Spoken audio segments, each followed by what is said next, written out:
Bueno, muy buenos días para todos, señor ministro Camacho, ministro Cristo. Usted, como lo dijo, ha estado aquí en distintas oportunidades. Le agradezco que nos acompañe y le transmito el agradecimiento también de la Junta Directiva de que usted esté aquí hoy con nosotros.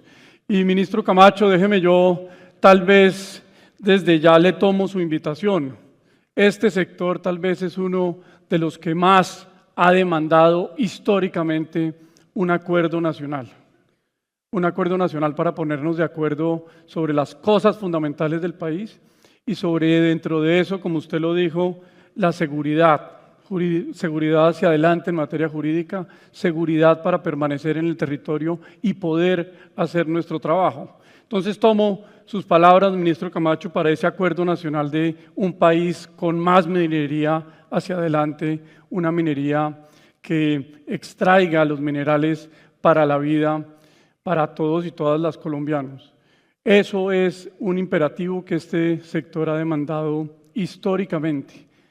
No sabíamos cómo nombrarlo, siempre hablábamos de eso, de cómo hacemos para entendernos mejor, de cómo hacer para contar nuestra historia mejor.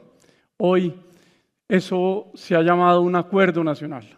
Ese acuerdo nacional, esto lo ha demandado esta industria desde el corazón.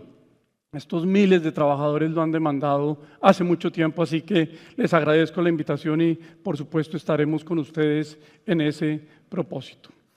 Señor Javier González, presidente del Consejo Directivo, señor Santiago Cardona, vicepresidente del Consejo Directivo, señora viceministra Joana Rocha, gracias igualmente por acompañarnos, señor Álvaro Pardo, presidente de la Agencia Nacional de Minería, señores vicepresidentes del Consejo Directivo, señor Ricardo Gaviria, José Miguel Linares, Felipe Márquez, José Ignacio Noguera, que ustedes han sido parte fundamental de la historia de lo que hoy estamos celebrando.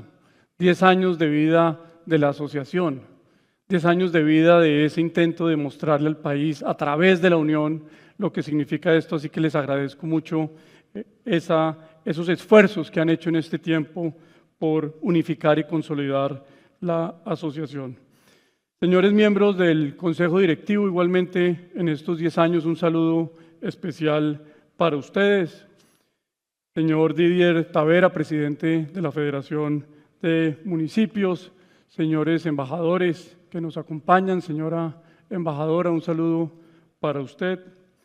Señores senadores de la República y representantes a la Cámara, que ustedes son fundamentales en esta conversación minera, sobre todo en la conversación minera que viene en estos meses en el país. Les agradezco mucho su presencia. Igualmente a los gobernadores, a los directores de las corporaciones autónomas regionales y por supuesto a los que hacen más que cualquier otro que la minería sea posible, los más de 22 alcaldes y alcaldesas de los municipios mineros que nos acompañan hoy.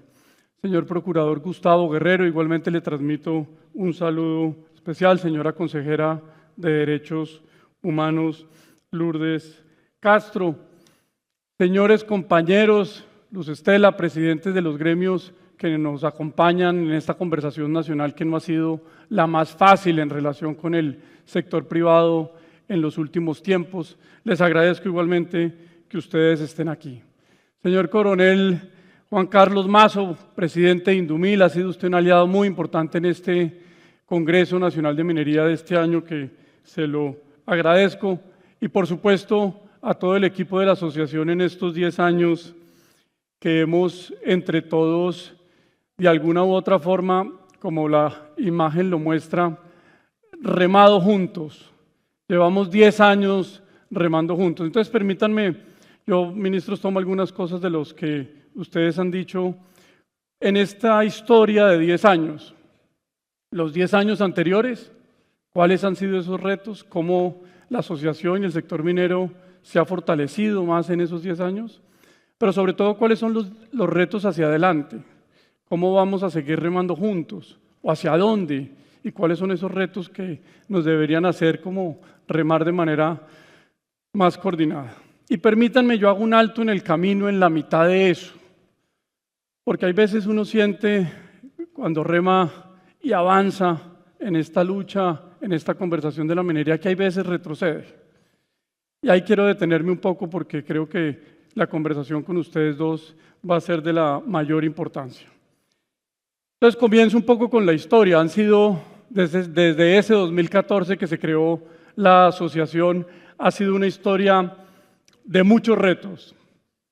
Una asociación nueva, de por sí crear algo ya es un reto, sobre todo juntar gremios de la producción, pero más importante aún que eso, como reto, es consolidar un gremio, darle sostenibilidad a un gremio, que no es fácil, es un trabajo constante. Y más aún, cuando esa consolidación pasa por unos remesones en esta historia de 10 años muy profundos.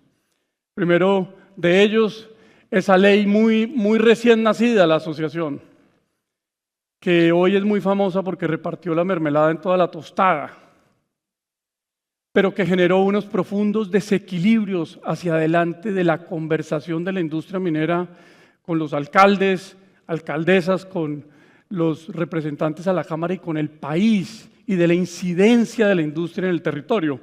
Igualmente como en un sector, cualquier sector, sobre todo de precios, de ciclos de precios, pues esa arremetida en un gremio naciendo de los precios del 2015 fue profunda. Y ahí tal vez después, unos años, ministro, usted participó en eso, una de las mayores inseguridades jurídicas de la participación ciudadana que ha tenido el sector, que fueron esos fallos después corregidos, muchos años después corregidos, de las consultas populares, acuerdos municipales. Entonces aquí podíamos levantarnos una mañana, un lunes, y descubrir que en la mitad del periodo de un alcalde o de los concejales, pues podían hacer una consulta popular con un fuerte contenido de hacer política y de la mano llevarse mucha de la conversación del sector. Y eso pasó unos años hacia adelante también profundos de incertidumbre, con una pregunta fundamental: ¿puedo permanecer en el territorio? ¿Y bajo qué normas y bajo qué discusiones eso se decide?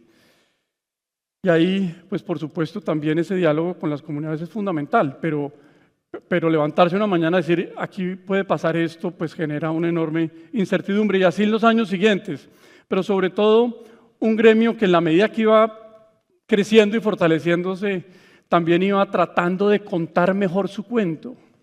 Entonces un casco patas arriba primero y después un casco patas abajo, tal vez con una súplica. Y un mensaje de decir, vengan por favor a conocer nuestras minas, vengan por favor a conocer nuestras operaciones. Como ya un primer bosquejo de decir, oigan, ¿sabe qué? Hemos estado de pronto mucho tiempo dentro del caparazón y necesitamos que conozcan, porque lo que van a conocer está bien hecho y nos sentimos orgullosos de esa industria que hemos hecho en el país. Y ahí entonces viene también la evolución, ese lema de lo que nos une. Después ya ese último lema o logo de la asociación un poco que ejemplifica, ministro, esa rueda de los minerales para la vida que usted escribió. Pero esos años siguientes también fueron retantes. Ya continuando con la incertidumbre de lo jurídico, había otra enorme incertidumbre que ahí surgió, que se consolidó en la reforma tributaria anterior, y era en relación con las regalías. Entonces ya uno no se levantaba un lunes, sino un martes, y además tenía que explicar un enorme pleito fiscal en relación con la deducibilidad de las regalías. Afortunadamente, la Corte ya saldó esa discusión hacia adelante y hacia futuro, pero pasamos 6 años, 7 años, en una discusión que no tenía ningún sentido. Hoy ya afortunadamente eso quedó saldado y espero que permanezca así hacia adelante en la posible reforma tributaria que viene. Y después una pandemia, pues que a todos nos tocó, pero que ahí se empezó a demostrar la importancia de un sector y el compromiso en lo local.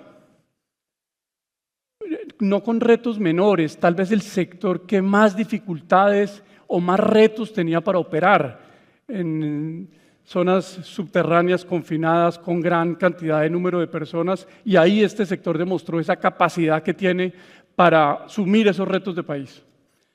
Y pues por supuesto ya los años siguientes en una ya conversación mundial en relación con la sostenibilidad, senadora, y la importancia de una industria con una conversación mundial que la presionaba a hacer cosas distintas. Y ahí también la asociación, adelantándose un poco al adoptar esos estándares de minería sostenible, fuimos el 6º país del mundo en adoptar unos estándares. Tal vez somos el único sector de la economía colombiana que tiene estándares internacionales en sus 9 procesos más críticos. Pero además un estándar, fuimos el 6º país del mundo, que va a terminar siendo en unas conversaciones que viene el estándar global de la minería en todos los países en donde sucede minería responsable. Y pues por supuesto, ya por último, la reforma tributaria anterior y la amplia discusión que hemos tenido en el país acerca de la deducibilidad de las regalías. Ya sí pasaron estos años remando juntos, naciendo, tratando de consolidar un gremio, pero tal vez con las mayores incertidumbres en materia fiscal, en materia de participación ciudadana. Y eso lo único que ha hecho es que nos ha convertido en un sector, en esta historia de 10 años, más fuerte, más resiliente, con mayor capacidad, entre otras, ministro, para asumir ese reto del territorio. Pero también un poco cuando uno mira la otra parte, y es cuál ha sido la respuesta del sector en estos 10 años, sobre todo ante esa incertidumbre. Y la respuesta, con muchas cosas que hay que mejorar, pero la respuesta ha sido esta. Una respuesta de seguirle apostando, una respuesta silenciosa. No se preocupen, no tienen que leer lo que dice ahí. Una respuesta silenciosa. Que hemos tratado, parte de que no lo vean es para que lo busquen en la página nuestra de internet, que hemos tratado de consolidar en el monitor socioambiental de la minería. Y eso tiene un sentido, y es que nosotros por mucho hablado, ministros, de esa primera parte, lo azul, pero eso no es nada más distinto que lo que hace la minería por estar en un territorio. Claro que es más grande, más profundo que otros sectores económicos, en materia de impuestos o en materia de exportaciones o demás. Pero esas son las cifras muy importantes para tenerlas. Antes no las teníamos, pero eso es lo que existe, eso es por estar. Pero cuando a eso que da por estar uno le suma inversiones sociales importantes y uno le suma inversiones ambientales importantes, termina, ministro, tal vez en el punto de partida, y es en poder medir los indicadores de desarrollo. Son mejores los municipios mineros que hace 10 años, son mejores los departamentos mineros que hace 10 años, y tal vez la respuesta silenciosa de la cual tenemos que sentirnos orgullosos es que sí, que son mejores en muchas de esas cifras. Claro, hay otras en las cuales hay que trabajar, y son mejores en años de profunda incertidumbre. En los municipios mineros hay mayor retención de jóvenes, eso significa que hay más oportunidades para los jóvenes, hay menor deserción escolar. En los municipios mineros del país, cuando se compara con los no mineros, no urbanos, la infraestructura educativa es más robusta, pero eso no es gratis. Eso es porque las inversiones sociales se han dedicado en los últimos años de las compañías en parte a eso. 11.800 becas otorgadas, 4.800 familias formalizadas en operaciones mineras. Y en esos municipios mineros también, a pesar de una discusión profunda, hay mejores calidades en las operaciones mineras de aire y de agua con las inversiones de sostenibilidad y ambientales que se han hecho. Y hay cosas por mejorar. Usted mencionaba, ministro, los municipios PEDET. Aquí hay muchos de esos municipios PEDET. Y esto lo que demuestra es que en los años que vienen, esas inversiones sociales, por ejemplo, deberían dedicarse ya no a cobertura de la educación, sino a mejorar la calidad de la educación. Ahí los municipios mineros están un poco atrás. Y eso ha sido la respuesta de estos años, como una respuesta silenciosa que los quiero felicitar y agradecerles porque hoy esos municipios están mejor que hace 10 años. Usted pasaba, ministro, por una conversación de una narrativa del pesimismo, una narrativa de lo apocalíptico. Y creo que entre todos tenemos que construir una narrativa del estar mejor permanentemente, porque lo estamos y hemos avanzado. Y hemos avanzado producto de la decisión de todos cuando uno participa en un territorio. Déjenme paro estos retos de estos primeros 10 años ahí, para hacer tal vez el paréntesis, el alto en el camino. Porque uno, a pesar de todos esos avances, cosas por mejorar, hay veces siente que también echa para atrás un poco en esta remada juntos. Y lo hago es para ejemplificar dos cosas. Primero, de cómo podemos usar los datos mejor. Y segundo, para hacerles una invitación, ministros y viceministras, en algo que me preocupa mucho. Es que en parte de la política pública ha venido quedando plasmado mucho de la conversación que existía antes en las redes y en otros escenarios. Ha venido quedando plasmado en las motivaciones de los decretos. Ha venido quedando plasmada en motivaciones de leyes de la República, algo que yo siento que no es justo con el sector. Entonces ahí mi invitación, creo que usted, ministro Camacho, y la viceministra tal vez es el más abanderado de nosotros, para poder llevar a las conversaciones internas del gobierno, donde se escribe la política pública, no solo de minería, política pública agraria, política pública ambiental sobre todo, una conversación tal vez, que es mi invitación a jugar estos meses que siguen, a eso del dato mata el relato. A usar los datos, a llevar a esa conversación pública,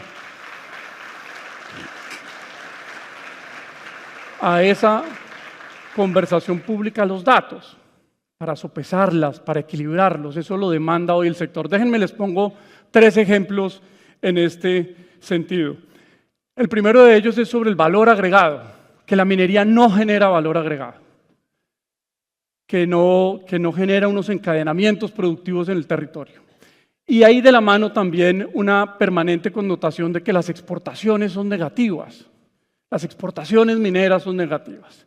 Déjenme paso rápidamente por algunos datos en relación con el valor agregado. En una hectárea que se dedica a la minería en el país, Jamir ya mencionó el porcentaje, la minería produce valor agregado 227 millones de pesos por hectárea. La caficultura 13, casi 14 millones y la ganadería 2 millones de pesos por hectárea que se dedica a eso.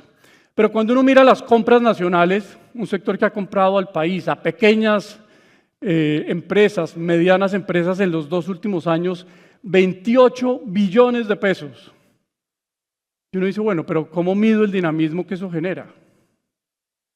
Los municipios mineros, algunos PEDET, tienen más industria, tienen más dinamismo comercial que los otros municipios del país. Y la respuesta es que sí. Cuando uno mira el ICA per cápita de los municipios mineros y lo compara, el ICA per cápita que muestra el pago de impuestos del dinamismo industrial y comercial, se da cuenta que en los municipios mineros ese ICA per cápita es de 102.000 pesos por habitante y en los municipios no mineros, no urbanos, de 70.000 pesos por habitante, significativamente menor. Y lo segundo es en relación con las exportaciones. Esto es la balanza comercial del país en los últimos 25 años. La línea azul es la balanza comercial real y la verde es esa balanza comercial sin las exportaciones mineras. Nunca en estos 25 años el país hubiera tenido un superávit comercial, con las consecuencias profundas, pero sobre todo en los países, en los momentos más difíciles de la economía en estos últimos 25 años, las exportaciones mineras no hubieran equilibrado esa balanza de pagos, el desequilibrio en la deuda pública y por supuesto el costo de vida a través de una moneda mucho más debilitada. Y ahí hay unos datos que entre todos tenemos que usar para que de alguna forma esto no siga plasmándose en la discusión pública y en la política pública. Lo segundo que quiero resaltar es en relación con la titulación, porque yo siento que esta conversación de la titulación ha venido tomando fuerza, incluso es una motivación muy grande para hacer la política pública que hoy está haciéndose en relación con la minería. Y lo que dice un poco la conversación es que la regulación existente en el país ha sido una regulación que se ha beneficiado a las grandes compañías y que solo todo se ha dedicado para eso. Y los datos no muestran esa realidad, muestran una realidad distinta. Estos son datos de la Agencia Nacional de Minería. Si uno toma todo el país, solo el 2.4% del país está titulado. Pero de eso, el 1.6% del país está dedicado a producción de minerales. Y de ese 1.6%, la producción de minerales está concentrada en el 1.3% en pequeña y mediana minería. Solo 0.3% en gran minería. Y cuando uno toma todos los títulos que se han otorgado, algunos dicen incluso que es que cómo la minería ha crecido en el territorio nacional y eso no, así no lo demuestran los títulos. Pero de esos 7.200 títulos, el 98% de ellos se han otorgado a pequeñas y medianas compañías dedicadas a la minería y solo 2% a la gran minería. E igualmente, cuando uno lo mira por titulares, solo el 2% se ha otorgado a compañías internacionales. Y esa es la realidad un poco que entre todos tenemos que llevar hoy en la conversación nacional con más fuerza. Y lo tercero, para ejemplificar esto, y ya pasar rápidamente a la última parte, es en relación con el ambiente. Ahora, por supuesto, a portas de una COP16, cosa que me preocupa mucho. Y es todo lo que se viene quedando en la política pública en relación con los efectos de la minería en el ambiente, que se dicen cosas preocupantes, por ponerles un calificativo. La fauna se ve perturbada y o ahuyentada por la mala calidad del aire, por el exceso de ruido y demás. La minería devasta la superficie del territorio. Y cuando uno mira las cifras de las inversiones, también eso, pues hay que ponerle un equilibrio en la política pública. Las inversiones ambientales el último año fueron de 727.000 millones de pesos de todas las compañías mineras del país. Las inversiones del Ministerio de Ambiente en el presupuesto de inversión fueron ese año de 317.000 millones de pesos. En los últimos 6 años esta industria ha invertido 3.3 billones de pesos en el ambiente. Eso es 2.5 veces lo que el Ministerio de Ambiente ha invertido en esos mismos años. Y cuando esas inversiones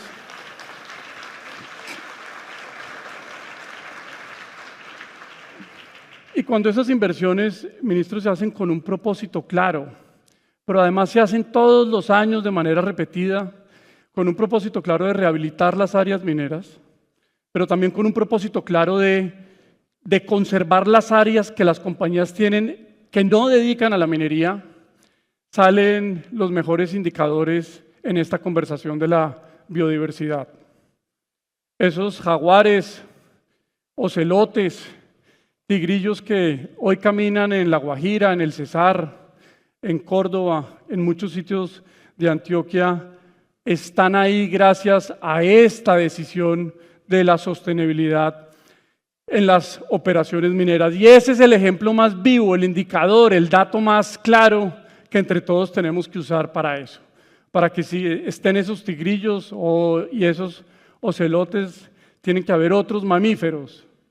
Y para que estén esos mamíferos tiene que haber buena calidad del agua, buena calidad del aire y, por supuesto, unos entornos y unos ambientes adecuados para que esa fauna y biodiversidad exista.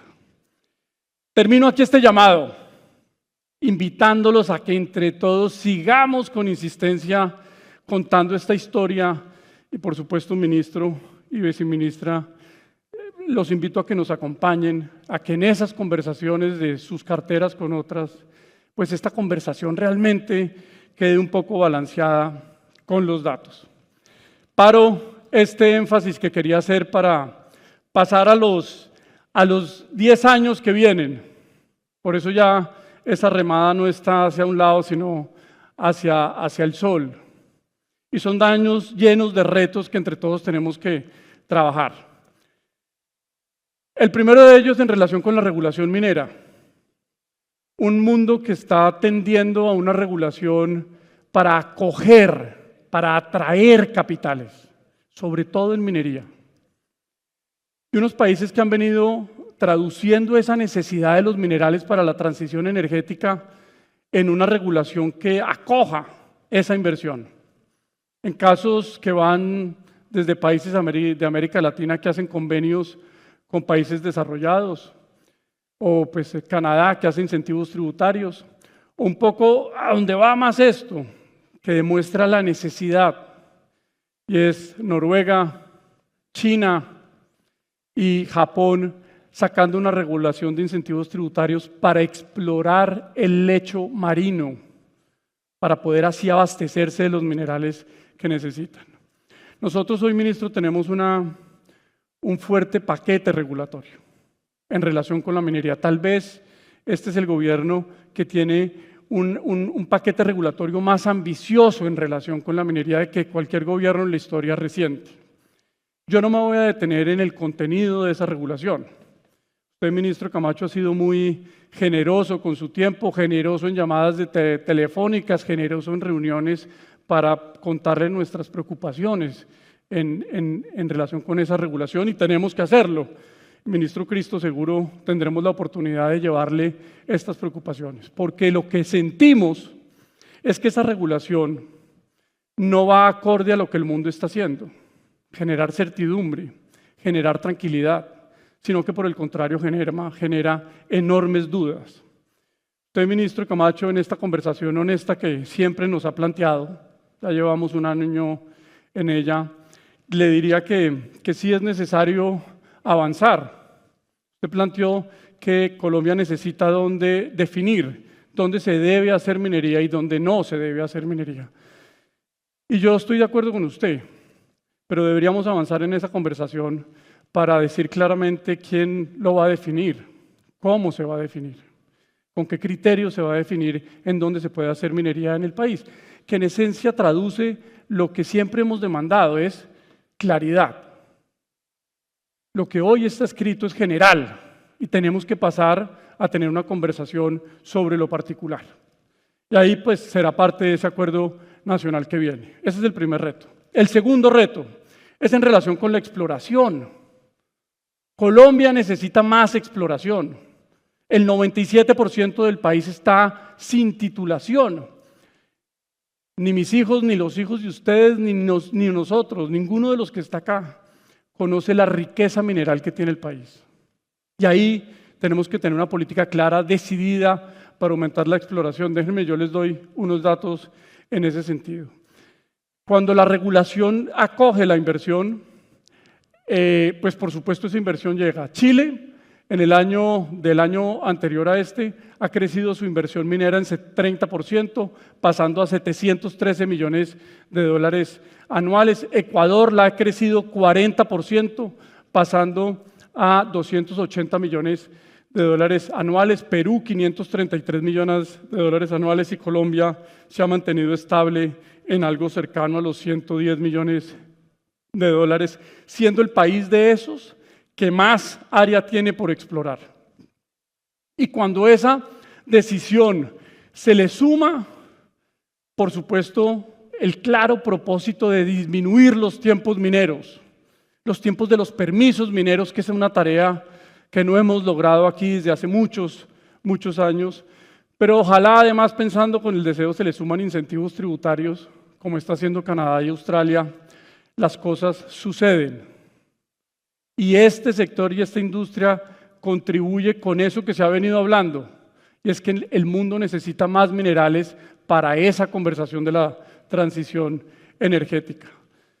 En los próximos 5 años, Australia tiene en su cronograma de proyectos 56 proyectos mineros en las fases finales, que suman inversiones por 37.000 millones de pesos. Canadá, 10 años, 46.000 millones de pesos. En América Latina, Chile, 30 proyectos con 40.000 millones de pesos. Argentina, 19 proyectos con 25.000 millones de pesos. Y eso es lo que sucede cuando se hace, dijéramos, una regulación acorde a lo que el mundo está haciendo, pero también hay una clara decisión de hacer minería bien hecha, con estándares, pero de cara al mundo, atrayendo esa inversión que hoy muchos países están llamando para que llegue y produzca desarrollo. El tercer reto en los próximos años, ministro, usted lo tocó. Estuvimos en una reunión con ustedes dos ministros el lunes en Palacio en relación con la seguridad. No hay un sector posiblemente más sensible que a esa seguridad en el territorio que este. No me voy a detener, ustedes lo conocen muy bien, pero es un factor determinante, sobre todo, ministro Cristo, en los próximos años, en donde el oro va a subir de precio. Algunos dicen que va a superar los $3.000 la onza. Viene un señor acá a hablarnos sobre eso. Ahí hay que tener acciones desde ya, en Buriticá, en el Bajo Cauca antioqueño, en Segovia, para tener acciones que vayan decididamente a combatir esa ilegalidad en la extracción de minerales, sobre todo concentrado en el oro. Y el último reto, ministro, creo que es pertinente hablarlo ya para cerrar, es en relación con la competitividad fiscal. Sobre todo en una discusión próxima de una reforma tributaria. Déjenme entonces desarrollo esta competitividad. Dentro de todos los países de la OECD, según Tax Foundation, Colombia es el que tiene un menor índice de su competitividad fiscal. Entre todos, por muchos factores. Es decir, esto es un índice que mide la totalidad de muchas cosas. Pero en minería hay dos factores que restan competitividad: el impuesto de renta y las regalías. Y déjenme profundizo en esos dos. El impuesto de renta, Colombia paga el 35%. En la industria del carbón, con la reforma anterior, la reforma tributaria anterior, puede llegar ese impuesto de renta no al 35, sino al 45, por la sobretasa. Pero el promedio, por ejemplo, en África, de todos los países africanos, es el 27%. El promedio en Norteamérica es ya no veo, es el 27%, creo. En los países de la Unión Europea, el 21%. Ahí hay un factor de competitividad importante, y si eso se va a discutir en una próxima reforma tributaria, debería ir dirigida a reducir ese impuesto de renta, pero no en el 2026. Sí se va a discutir, pero pues que se discuta desde ya, porque ahí hay un factor de competitividad muy importante para todos. Déjenme, voy a las regalías, y tomando de los tres principales minerales, comparando las regalías ad valorem, que son similares pues, para poderlos comparar. Las regalías del carbón en Colombia pueden llegar hasta el 15%, en Sudáfrica hasta el 7%, en Indonesia hasta el 9.5%, y China un poco igualado al promedio del país, que es el 10%. Aquí hemos hablado repetidamente en relación de cómo ganar competitividad para llegar con el carbón colombiano a esos mercados más lejanos. Asia. Aquí está parte de la respuesta, en la competitividad fiscal.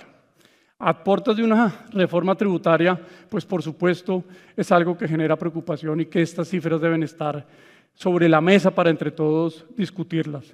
En materia de oro, Colombia tiene una regalía que puede llegar hasta el 6%, India hasta el 4%, Australia 2.5%, Brasil 1.5%. Y tal vez el caso que más cuidado debe tener en relación con su competitividad y sostenibilidad en el país, que es el del níquel. Colombia paga una de las regalías más altas en níquel de todos los países en los que pudimos comparar, 13.5%. La Corte así lo reafirmó en el último fallo. Sudáfrica el 5%, Brasil el 2%. Ahí pues también hay un reto para estos próximos años hacia adelante. Yo termino aquí diciéndoles e invitándolos a todos a seguir remando estos próximos 10 años, a seguir remando con más fuerza, con más norte y por supuesto a seguir remando ya no tan solos como estuvimos en el 2014, ya más rodeados, con un ecosistema cada vez más grande. Les agradezco mucho la presencia a todos ustedes en estos 2 días y espero que sea una muy buena conversación.